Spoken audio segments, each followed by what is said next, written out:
Tonight, when you step into your bathroom and pick up a razor, you are holding the result of a 5,000-year-old obsession. In less than 3 minutes, sharp steel glides across your skin, removing hair with near-frictionless precision. You do not think twice about it, but for 99.9% of human history, that razor did not exist. There were no lubricated strips, no stainless steel safety blades, and no aerosol cans of shaving cream. Yet, long before the invention of modern metallurgy, human beings were obsessively painstakingly removing body hair. Why would our ancient ancestors, fighting daily for survival in harsh environments, dedicate precious time and energy to scraping hair off their own faces and bodies? The answer reveals a surprising truth about human evolution, social status, and survival itself. To understand where shaving began, you have to go back to the Ice Age. Over 30,000 years ago, long before metals were smelted, early humans were already altering their facial hair. Archaeologists studying Upper Paleolithic sites have uncovered clamshells,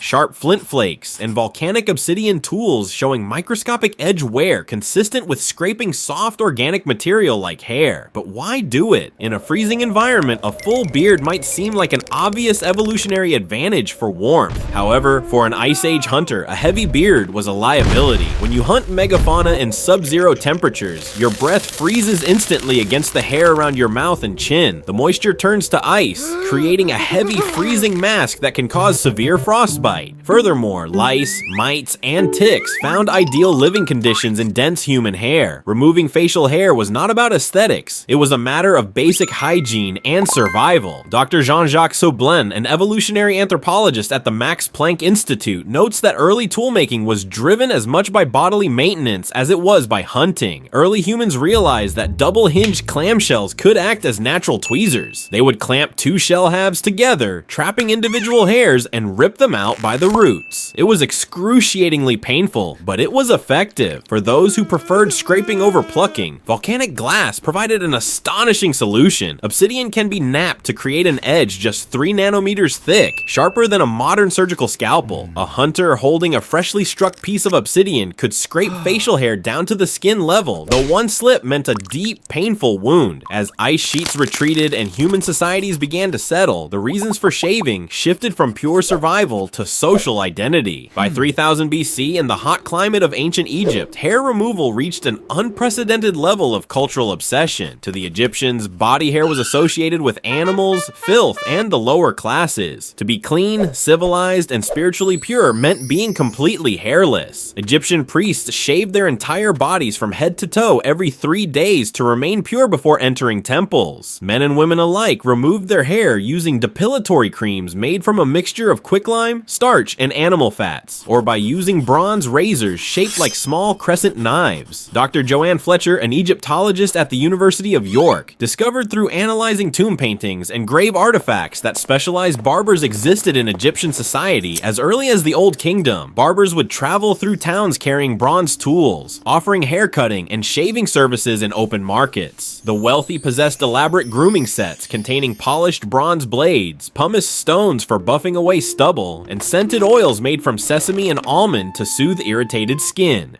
When metalwork advanced from bronze to iron, shaving became an instrument of military warfare. Around 330 BC, Alexander the Great fundamentally changed military strategy by issuing a strict order to all Macedonian soldiers: shave your beards immediately. In hand-to-hand combat, a long beard was a massive tactical disadvantage. An enemy soldier could grab a beard with one hand, pull the head down, and expose the neck for a fatal spear thrust. By enforcing a clean-shaven standard, Alexander removed this vulnerability.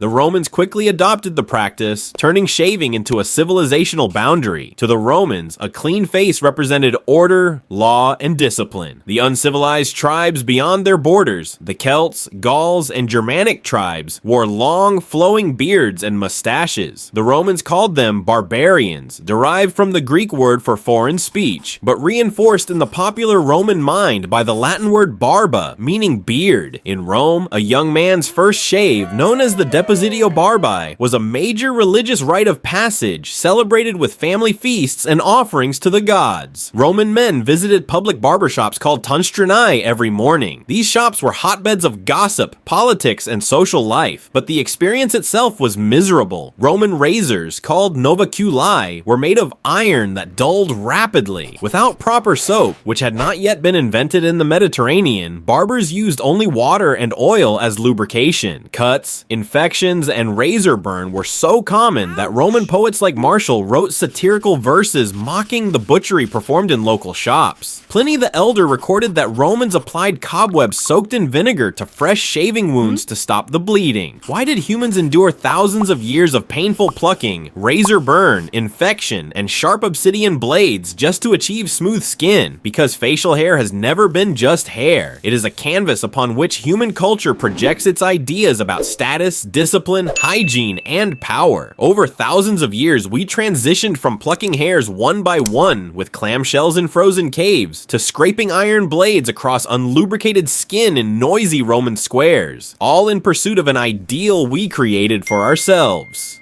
Tonight, when you step into your bathroom and pick up a razor, remember that you are performing an ancient ritual. The tools have changed, but the instinct remains identical to the hunter scraping obsidian against his face 30,000 years ago.